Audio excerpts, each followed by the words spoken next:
ગાંધીનગર, અમદાવાદ, કલોલ શહેરની અલગ અલગ સ્કૂલોને બોમ્બથી ઉડાડી દેવાની ધમકી મળી છે. જેબર, ઝાયડસ, અગ્રસેન અને ડીએવી ઇન્ટરનેશનલ સ્કૂલ સહિત 12 જેટલી સ્કૂલોને ધમકી ભર્યા ઈમેલ મળ્યા છે. ધમકી મળતા જ સ્કૂલોમાં તપાસ શરૂ કરાઈ છે. પોલીસ, ફાયર વિભાગ અને બોમ્બ સ્ક્વોડની ટીમ દ્વારા સ્કૂલોમાં તપાસ કરાઈ રહી છે.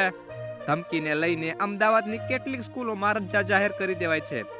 અમિત શાહ લોકસભા વિસ્તારની જાણીતી સ્કૂલોને બોમ્બથી ઉડાડવાની ધમકી મળી રહી છે.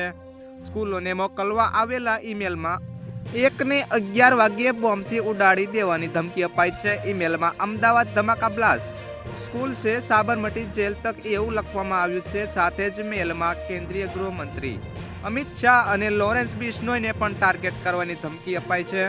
નીચેની સ્કૂલોને ધમકીભર્યો ઈમેલ મળ્યો છે, જેમાં પહેલા નંબર છે Zebar school Thaltej, Maharaja Agrasen school Gurukul road, DAV international Makarba, Nirman school Vastrapur, Zydus school Vejalpur, CBSE divine child school Adalaj, Avishkar school Kalol, Gems and Genesis ખોરસ Khodiyar, Ahmedabad international school Vastrapur, Udgam school Thaltej, DSP Bopal, Tulip international school Bopal. School તરફ આવતો રસ્તો લોકોની અવર જવર માટે બંધ. વેજલપુરની ઝાયડસ સ્કૂલ ખાતે પોલીસ અને ફાયરની ટીમ પહોંચી છે. સાથે જ એમ્બ્યુલન્સને પણ બોલાવવામાં આવી છે.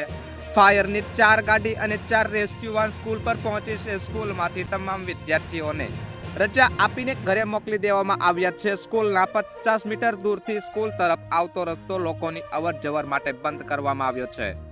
ડીઈઓની ટીમ અલગ અલગ સ્કૂલે રવાના. અમદાવાદ જિલ્લા શિક્ષણાધિકારીની ટીમ અલગ અલગ સ્કૂલે રવાના થઈ ગઈ હતી. વિદ્યાર્થીઓની સુરક્ષાને ધ્યાનમાં રાખીને સ્કૂલને રજા આપી દેવા શાળાઓને આદેશ આપવામાં આવ્યો છે. અમદાવાદ શહેર જિલ્લા શિક્ષણાધિકારી પર અગ્રસેન સ્કૂલ પર જઈ રહ્યા છે. ડીએવી ઇન્ટરનેશનલ સ્કૂલમાંથી બાળકોને લઈ જવા વાલીઓને મેસેજ કરવામાં આવ્યો છે. મકરબામાં આવેલી ડીએવી ઇન્ટરનેશનલ સ્કૂલને પણ બોમ્બથી ઉડાડી દેવાની ધમકી આપવામાં આવી છે. ધમકી ભર્યો ઈમેલ મળતા જ શાળા પ્રશાસને તમામ વિદ્યાર્થીઓને મેસેજ કરી બાળકોને શાળા પરથી લઈ જવાની સૂચના આપી હતી, જેથી અત્યારે તમામ વાલીઓ તાત્કાલિક સ્કૂલ પર બાળકોને લેવા માટે પહોંચ્યા છે. મીટિંગ પડતી મૂકીને બાળકને લેવા પહોંચ્યા વાલી જિગ્નેશ વાઘેલાએ જણાવ્યું હતું કે બોમ્બથી ઉડાડી દેવાની ધમકી મળતી હોવાથી તમારા બાળકોને લઈ જવા માટેનો મેસેજ કરવામાં આવ્યો હતો, જેથી તાત્કાલિક બાળકને લેવા માટે સ્કૂલે પહોંચ્યા છીએ. મેસેજ મળ્યો એટલે બાળકની ખૂબ ચિંતા થવા લાગી હતી, જેથી મીટિંગમાં હતા તો પણ મીટિંગ પડતી મૂકીને તાત્કાલિક બાળકને લેવા પહોંચ્યા છીએ.